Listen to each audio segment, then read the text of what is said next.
萧炎，定胜负吧！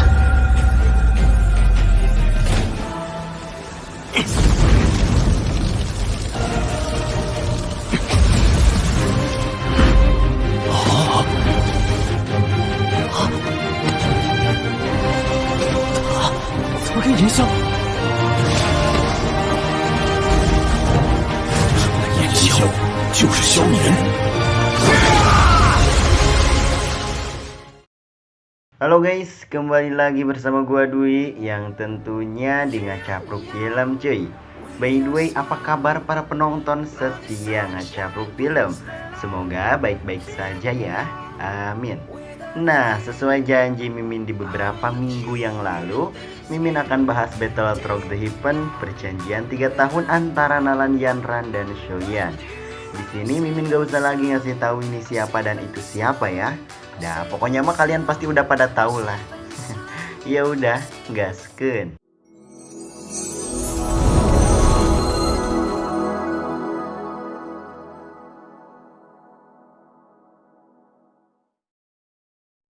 Diawali dengan diperlihatkan keindahan di Sekte Mystic Cloud yang terlihat para tetua pemimpin bahkan murid-murid berjajar rapih di pinggir panggung pertarungan.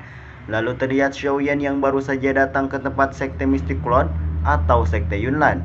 Xiaoyan berkata, aku datang sesuai perjanjian 3 tahun yang lalu untuk menyelesaikan masalah antara ia dan Nalan Yanran. Karena rasa malu yang Nalan Yanran berikan kepada keluarga Xiaonya, hari ini ia akan mengembalikannya. Namun Yanran tidak mengakui yang ia lakukan itu salah. Ia memilih untuk menentukan takdirnya sendiri. Dan bahkan jika waktu terulang kembali, ia rasa akan tetap seperti ini. Lalu Tetua Agung Sekte Mystic Cloud yaitu Yunlong, ia berkata kalau Master Sekte belum kembali dan perjanjian 3 tahun ini akan dipimpin olehnya. Dan pertandingan ini dimaksudkan untuk saling belajar sampai kedua belah pihak. Ya, dan film pun baru dimulai.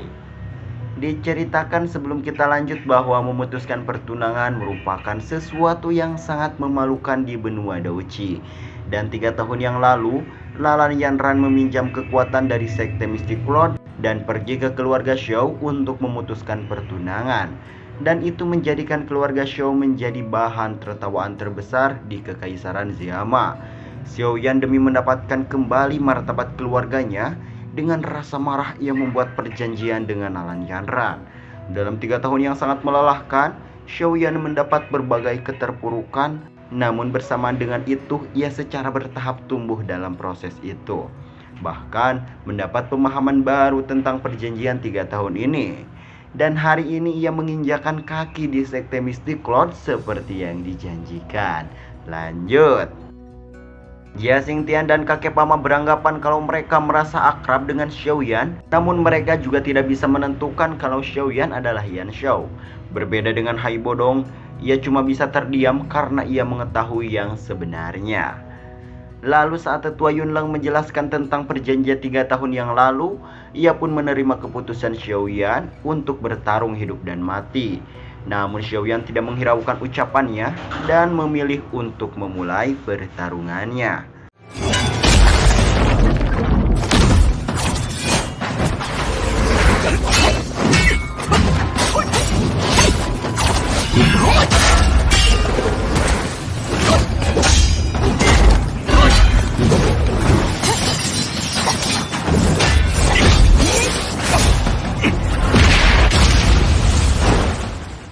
Pertarungan pun semakin sengit ketika Nalan Yanran menggunakan kemampuan pedang miliknya. Bahkan Xiaoyan pun memuji atas bakat yang dimiliki Nalan Yanran. Di lain sisi para murid beranggapan kalau pertarungan ini akan segera berakhir. Mengingat baru saja mulai, Nalan Yanran sudah mengeluarkan keterampilan pedang miliknya.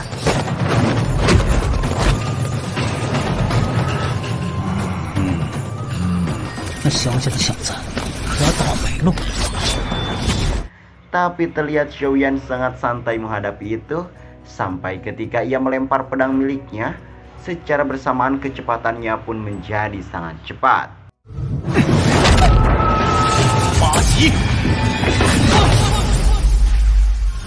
Lalu tetua Yunlang berkata berpikir akan mengalahkan Yanran dengan mudah, sama saja meremehkan kultivasi sekte Mystic Lord. Jia Xingtian juga menambahkan, jika serangan yang nampak terlihat mematikan itu sebenarnya tidak menyebabkan dampak yang buruk kepada Nalan Yanran. Dan saat itu juga kakek Pama sangat terkejut dengan pelatihan peringanan tubuh dari sekte Mystic Lord. Dan ia beranggapan kalau 3 tahun ini Yunzi atau Yun benar-benar memberikan pelatihan yang sangat keras kepada Yanran. Tapi Xiaoyan juga tidak bisa diremehkan.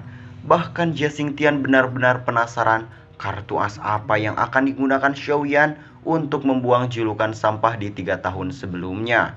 Lanjut ke pertarungan mereka lagi cuy. Di sini Yanran menggunakan sebuah teknik untuk mengurung Xiaoyan agar ia tidak bisa bergerak leluasa. Namun di saat itu juga GY dikejutkan dengan cara bertarung Xiaoyan yang mengingatkannya tentang kejadian pembunuhan Mo Cheng di 1 bulan yang lalu, yang ternyata orang misterius itu menggunakan trik yang sama. Saat Nalan Yanran mengeluarkan sebuah teknik untuk membentuk armor Douchi, Xin pun beralih kepada Yunji yang baru kembali dari sebuah misi. Ia dikejutkan dengan asap berwarna hitam kebiruan yang kemungkinan itu orang suruhan dari Xun untuk memata-matai lagi Xiaoyan.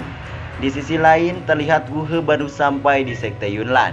Lalu Xiaoyan yang tak mau kalah dari Nalan Yanran, ia pun mengeluarkan armor Douchi miliknya.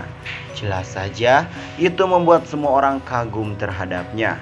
Tak terkecuali tetua Yunleng. Ia berkata meskipun kekuatan Xiaoyan tidak terduga, tapi di hadapan Yanran masih terdapat kesenjangan.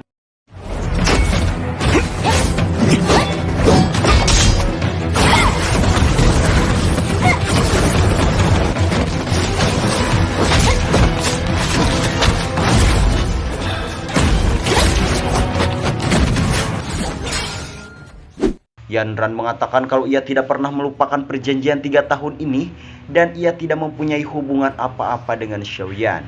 Namun Xiaoyan tidak bisa memahaminya.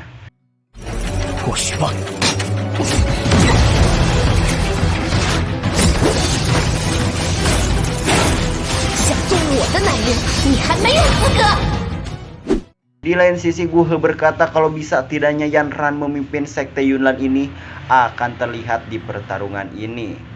Lalu Yanran juga berkata hari ini ia mewakili reputasi sekte Yunlan.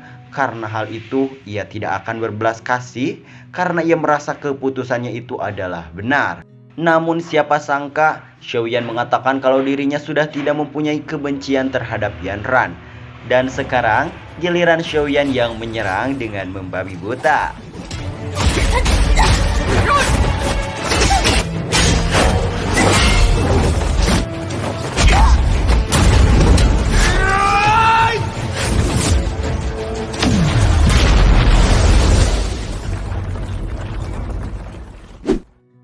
Singkat cerita, Yanran pun membuka ikat rambutnya. Dan di sisi lain tetua Yunlang dibuat kagum oleh Xiaoyan karena bisa memaksa Yanran sampai ke titik ini. Ia juga beranggapan kalau pertarungan ini akan segera berakhir. Dan yap, Yanran pun mengeluarkan teknik rahasia dari sekte Yunlan. Xiaoyan yang nampak tenang dan santai, ia pun memakan sebuah pil dan mengeluarkan api merah di lengan kanannya. Sampai di mana ia mengeluarkan api biru di lengan kirinya, semua orang pun langsung teringat dengan Yan Xiao yang ternyata itu Xiaoyan. Yan Xiao就是萧炎.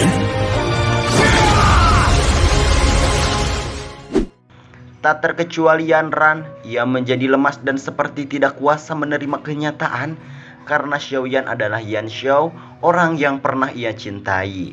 Namun bersamaan dengan itu, ia juga merupakan master muda dari sekte Yunlan dan ia tetap tidak ingin kalah darinya. Aura pembentukan teratai api kemarahan muda milik Xiaoyan benar-benar membuat suasana mencekam sampai-sampai tetua Yunleng meminta para murid membentuk sebuah pelindung.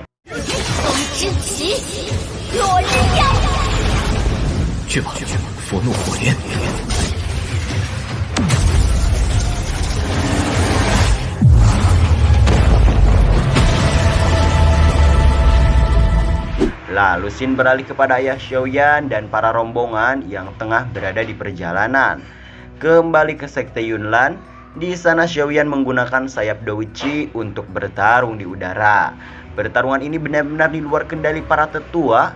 Dan tiba-tiba Geye dengan badan bergetar berkata kalau Xiaoyan adalah seorang Dou Huang.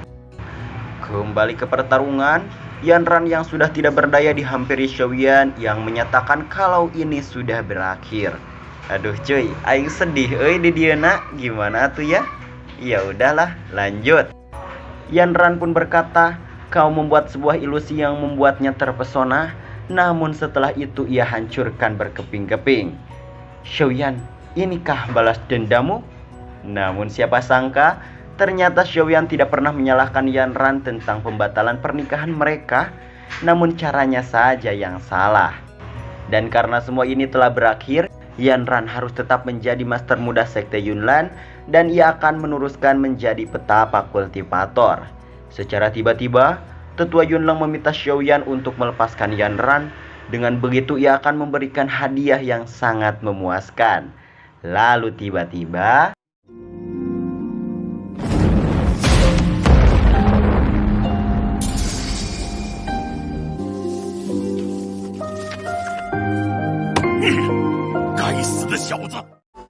dengan hembusan napas lega, adem dan sangat nyaman, akhirnya ini berakhir, ucap Xiaoyan.